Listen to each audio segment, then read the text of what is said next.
For me, one of the biggest things is that I don't want to learn anything which is not applicable in life, either in my life or in the life of my family, friends, community, workplace, co-workers, whoever I interact with.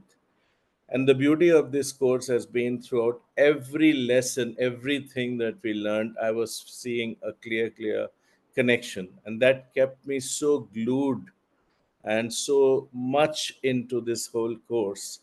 And I know that a lot has changed within me. A few I would like to share. For example, this whole word dharma, you know, I had struggled a lot to really understand, and it was so beautifully and so simplistically explained here.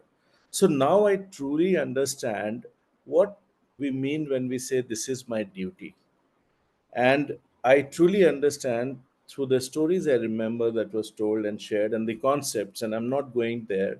But what I'm trying to say is that if today, at least from within, I know, okay, if somebody is using the word dharma, to me, what it is meaning is exactly what has been taught in this course. And it makes 100% sense to me now.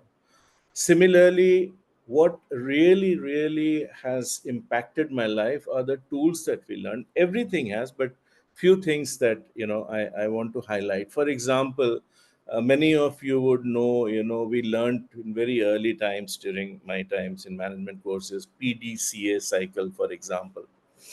Plan, do, check, act, and all that. And I was a great fan, and I used to use it very, with great discipline and everything. And then I learned about Panchang here, and I could just see the difference.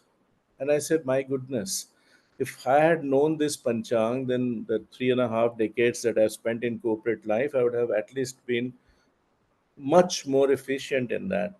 But anyway, past is gone. So in future, so now everything that I'm planning to do with myself, with my family, with my clients, and with the work that I do right now, it's all going to go through that 5 cycles which are there.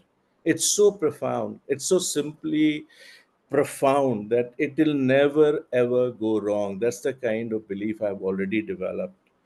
The simple tool like Anvikshiki. I mean, this has been such a great learning. I mean, somewhere we have all been doing in bits and pieces, and probably because we have been doing it in bits and pieces and not doing in the exact format, the entire tool, the results have also been in bits and pieces. And I can tell you 1,000 failures that I have faced in life because probably I didn't have this framework, which is an excellent framework to make decisions. And every time we have, and we have learned many decision making models from the West and from management books and here and there, but nothing comes even slightly close to this one. And this I'm telling you after having learned, taught, worked, and gone through all this.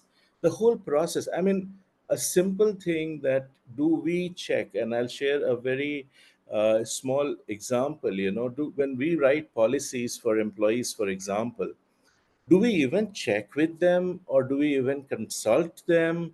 But we just sit in an air conditioned room and we say, okay, now we have to design this policy. So we churn it out, we read it here and there, and now it's become even more easy. You put it in Chat GPT or you go to Google and find a few and then you churn out one. But it just doesn't happen that way because it doesn't work unless we are actually engaging with them, getting their voices into the policy so that it becomes very effective. And you know due to paucity of time, the last one I'll talk about is dincharya. All the time management programs that billions of dollars have been made by several companies across the world, some of which I've known personally, uh, you know goes out of the window because it is a very different approach. It is about how do you connect your energy on a daily basis to be most productive. So with that, I'll close by saying that I'm making a determination to use it, to put it in practice, and to spread it as far and as much as I can within my circle of influence all across. Thank you all very much.